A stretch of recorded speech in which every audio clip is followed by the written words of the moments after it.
सन्नी देवल, मोला बहुत खुशी हुई तोर काम देख के। तहूँ ले खुशी हुई जान के कि आज ले मोर भैंसिल तही धोबे। ए हाथ ठेठरी खुरमी खाए वाला एक कातिया कोकरी के नरील मुरकेट के ओखर पोटा निकाल देथे। मोला कोखरो भैंसी ला धोए के शौक नहीं है। खसुहा कुकुर का सेती वेती छुछुआए ले अच्छा है मोर भैंसी ला धो ले मोर घर मा। मोला तोर कल्लुट्ठी भैंसी ला धोए के कोई शौक नहीं है कातिया। तय कहिबे तो तोर भैंसी ला धोवाऊं, तय कहिबे तो तोर गोबर उठाऊं। हाँ इसने समझ ता का होगे।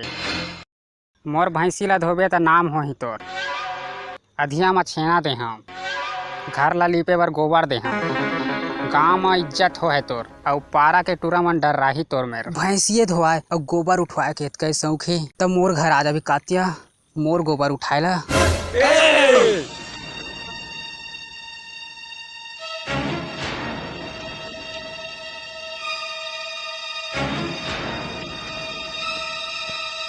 हम ही को चुनौती देके चला गया।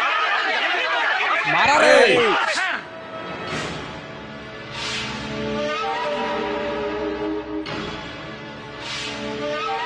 एखर घा काम करे जाए बर सोचे ला पड़ही।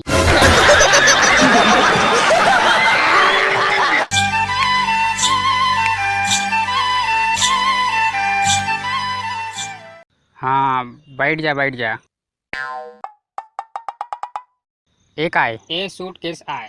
अरे मोर दादा एला तो महू देखत हूँ, लेकिन एकर अंदर का है। एमा मोर दाई के तीजा पूरा तिहार वाले भजिया पूड़ी और ठेठरी खुरमी और खुरमी ठेठरी हवाई। बस बस मैं देखत हूँ, खोल दो रे। आए एमा का है मोर दादा। एमा मोर दाई के तीजा पूरा तिहार वाले भजिया पूड़ी और ठेठरी खुरमी और खुरमी ठेठरी हवाई। ये आदमी मोला पागल कर दे ही लगत है। चुप रे। का हो गए का इतका नकन तीजा पूरा का रोटी देख के चक्कर आ गए का। हाँ हाँ तोर बात सुन के मोर माथा पिराए लगिस। लेकिन पहली ये बता एमा के ठेठरी खुरमी मतलब तीजा पूरा का रोटी कहाँ है। एमा के जम्मो तीजा पूरा का रोटी चोरी हो गई। ए दाई ये आदमी मोला सही में पागल कर दी। अजीब आदमी है यार, हंसिया का सीधा बात नहीं कर सके। हाँ तब मोर दादा तोर कहना है कि इस सूट केस में की तोर सब ठेठरी खुरमी चोरी हो गई। हाँ हाँ ले ठीक है, तोर ठेठरी खुरमी मिली खा लब, नहीं मिले घर पहुँचा दो।